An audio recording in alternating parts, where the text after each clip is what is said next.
여러분 안녕하십니까? 군수날입니다. 2022년 3월 9일 대통령 선거 투표일입니다. 오늘 오전 집 주변 어느 중학교에 설치된 투표소에 가서 투표를 했습니다.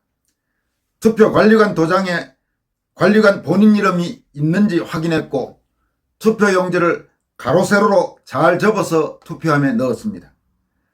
어쩌다가 투표할 때 혹시라도 내 표가 도둑맞지 않을까 이렇게 걱정하면서 투표해야 되는 그런 나라에 살게 됐는지 모르겠습니다. 페이스북 등 소셜 네트워크를 쭉 한번 훑어보니 이번 투표를 통해 지긋지긋한 문재인 정권 5년의 정권 연장을 막을 수 있기를 간절히 바라는 국내외 거주 한국인들의 절절한 목소리가 넘쳐나고 있습니다. 대선 투표일인 오늘 3월 9일자 조간신문에 실린 기사와 논평들 중에서 두 건의 칼럼이 특히 눈에 띕니다. 조선일보 선우정 논설위원의 대한민국 주권자의 용기가 만든 나라라는 제목의 칼럼과 동아일보 송평인 논설위원의 문재인 정권에서 완장 찾던 언론인들이라는 제목의 칼럼입니다. 두 칼럼 모두 명칼럼이라고 할 만한 그런 글들이어서 여러분들에게 소개해드리고자 합니다.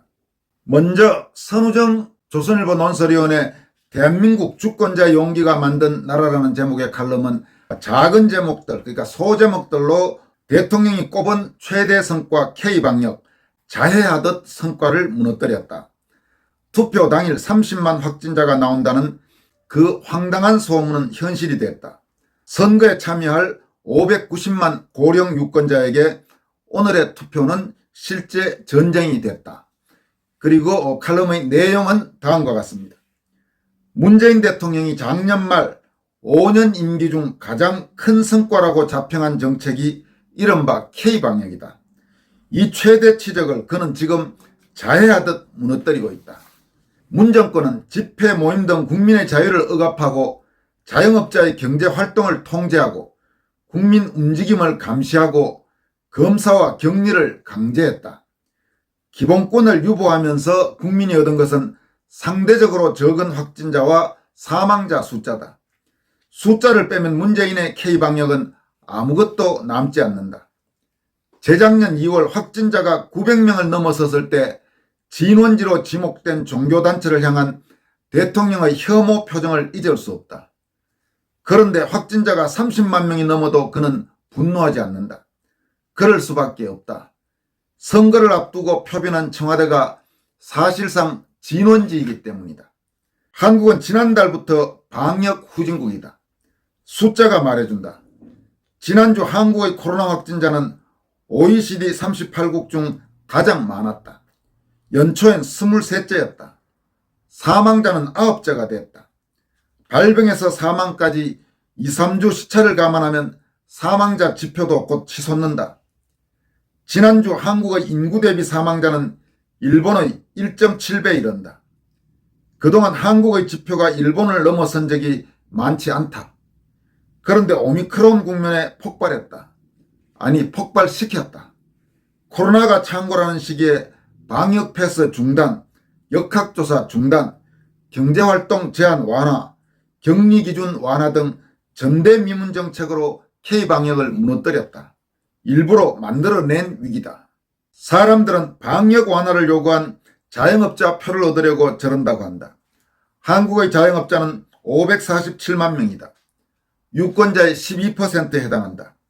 이 정권이라면 그럴만하다. 다른 목적도 있다고 본다. 정부는 치명률이 0.19%로 떨어져 독감 수준이 됐다고 말한다. 확진자가 늘어도 안심하라는 것이다. 숫자 노름이다. 치명률은 확진자 대비 사망자 비율이다.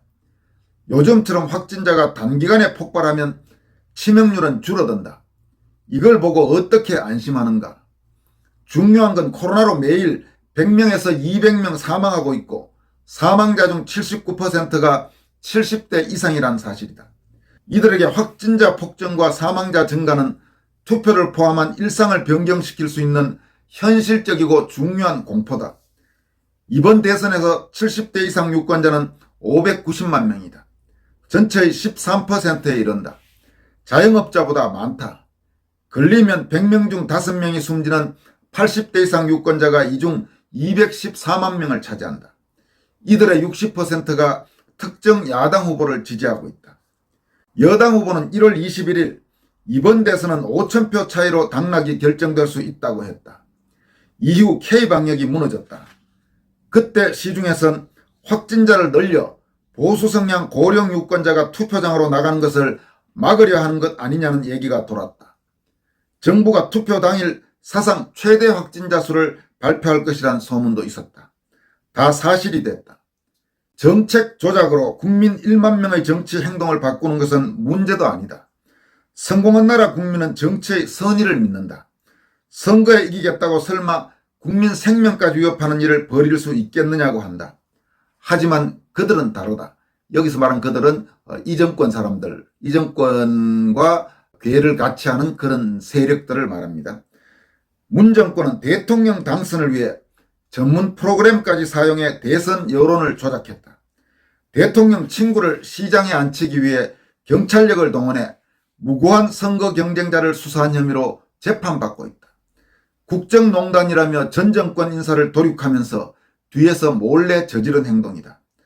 문 대통령은 대법원 판결까지 끝난 대선 여론 조작조차 사과한 적이 없다. 이런 사람들은 반드시 같은 일을 다시 벌인다. 오늘을 기다린 국민이 많다. 누군가는 평등한 세상을, 누군가는 공정한 세상을 바라며 자신이 믿는 적임자에게 주권을 행사할 것이다.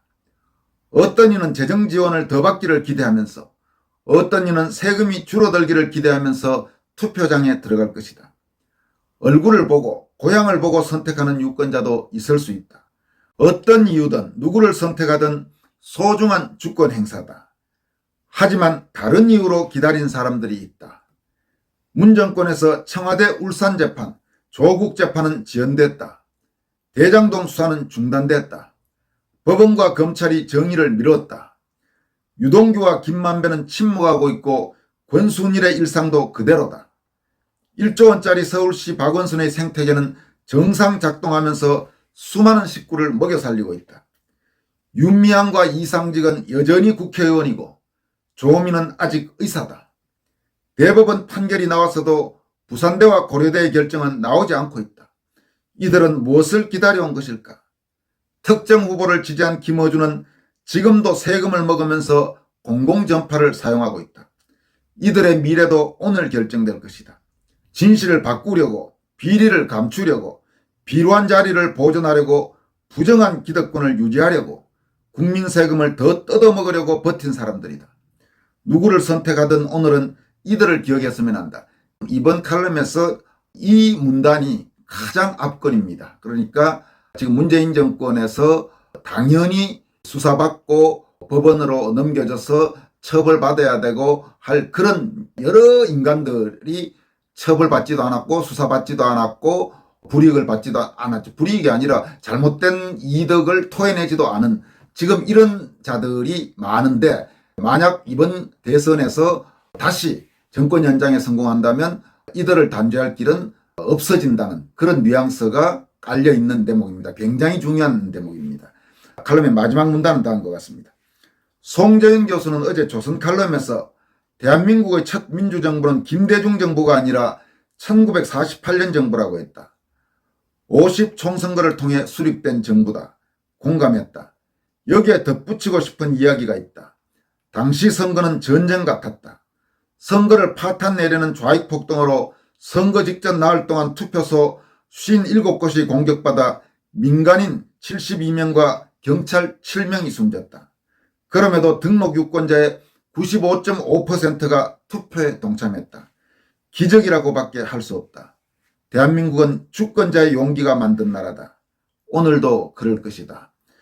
이상은 조선일보 선우정 논설위원의 대한민국 주권자의 용기가 만든 나라라는 제목의 칼럼이었습니다.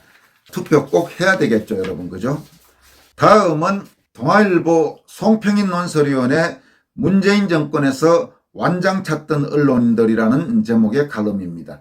언론 문제, 특히 이 정권에서 좌파 성향 언론인들이 소위 공영 언론을 말아먹은 지금 그 이야기를 하고 있습니다. 작은 제목, 소제목들은 다음과 같습니다. KBS, MBC, YTN의 연합뉴스까지 민주화 이후 가장 많은 기자가 해고되고 징계받은 문재인 정권. 공영방송은 대놓고 편향적이다. 이렇게 소제목이 되어 있습니다. 칼럼 내용은 다음과 같습니다. 문재인 정권 들어 KBS에는 진실과 미래위원회, MBC에는 정상화위원회, 연합뉴스에는 혁신위원회, YTN에는 미래발전위원회가 만들어졌다. 법원은 진미회 운영 규정이 위법이라는 판단을 현재 2심까지 내린 상태다. 기자들이 스스로 완장을 차고 동료들을 상대로 조사를 한 뒤 회사에 징계를 요구하고 회사는 그 요구대로 징계하는 모습이 언론사에 들이닥친 인민위원회를 보는 듯했다. KBS에서는 문재인 지지 원탁회의 멤버인 김상근 이사장, 양승동 사장 체제에서, MBC에서는 최승호 사장, 보도국의 실세로 나중에 사장까지 한 박성재 보도국 취재센터장 체제에서, 연합뉴스에서는 노무현재단 상임중앙위원을 지낸 강기석 뉴스통신진흥회 이사장, 조성부 사장 체제에서, YTN에서는 자사 출신 최남수 사장이 내정자라는 불안정한 상태에 있을 때 노조 주도로 이 같은 일이 벌어졌다. KBS에서는 민노총 언론노조 KBS 본부가 기존 이사들을 몰아내고 진미를 만드는 데 앞장섰다. 진미위원장을 맡은 정필모 부사장은 지난 총선에서 더불어민주당의 위성정당인 더불어시민당의 비례대표로 정치권에 직행해 스스로 진미활동의 정치성을 드러냈다. MBC에서는 사측 2인, 노측 2인으로 정상화위원회를 만들었다. 주인 없는 회사에서 말이 사측이고 노측이지 실은 한통속이었다. 노사 공동조직이었기 때문에 위원회와 독립한 회사의 견제도 없었다. 그 결과 KBS만 해도 해고는 삼갔으나 MBC는 해고의 칼을 사정없이 휘둘렀다. YTN 최남수 사장 내정자는 결국 내정자 꼬리표를 떼지 못하고 TBS 사장 재직 시 김어준의 뉴스공장 프로그램을 만든 정찬형 사장에게 자리를 내줬다. 미래발전위원회 구성을 주도한 해직 기자 중 한 명인 우장규는 정찬형에 이어 사장을 했다. KBS, MBC, YTN은 국영이나 다름없는 공영방송사이고 공기업이 대개 그렇듯이 민노총 언론노조가 헤게모니를 쥐고 있다. 직원들은 보수 정권이 잡으면 곁눈질로, 진보 정권이 잡으면 정면으로 언론노조의 눈치를 본다. 완장질이 가능한 것은 그런 구조이기 때문이다.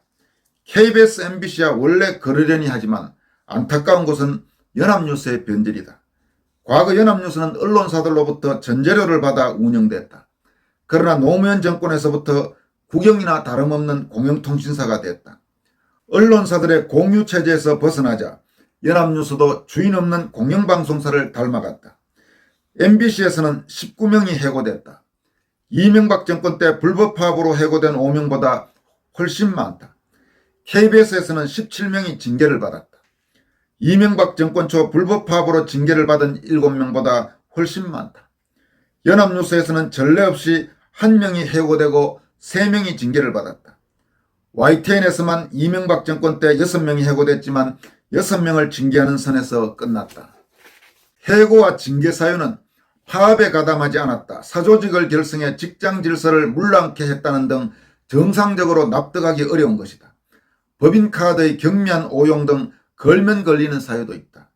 보도의 불공정성을 문제 삼아 해고나 징계를 했으면 보도가 나아져야 하는데 그렇지도 않다. 완장들이 설친 후 보도는 한 번도 경험하지 못한 수준으로 편향적이 됐다. 이들 언론사에도 상식적인 기자들이 있으니 정권이 바뀌면 자율적으로 바로잡아주기를 바라지만 수적으로 열세여서 자정기능이 발휘될지 의문이다. 공영방송사 노조가 민노총에 장악된 상태에서 정권이 진보에서 보수로 바뀔 때 MBC 광우병 보도가 터져나왔다. 가짜뉴스로 혹세무민하면서 나라를 뒤흔드는 보도가 다시 나올 수 있다. 그렇다고 이명박 정권처럼 조급하게 사태를 바로잡으려 해서는 불법 파업, 해직, 인민위원회식 보복의 악순환이 반복될 수 있다. 완장질의 폐해는 감사와 수사 의뢰로 도려내되 멀리 내다보고 공영언론사의 구조 자체를 개혁해야 한다. MBC 같은 제2의 공영방송은 과잉이다. 연합뉴스와 YTN은 민영화해야 한다. KBS는 보도 기능을 축소하고 단순화해 전쟁과 같은 국가 비상사태 시의 보도에 최적화된 시스템으로 바꿔야 한다.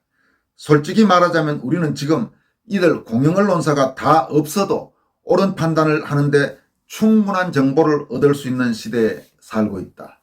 이상은 동아일보 송평인 논설위원의 문재인 정권에서 완장 찾던 언론인들이라는 제목의 칼럼입니다.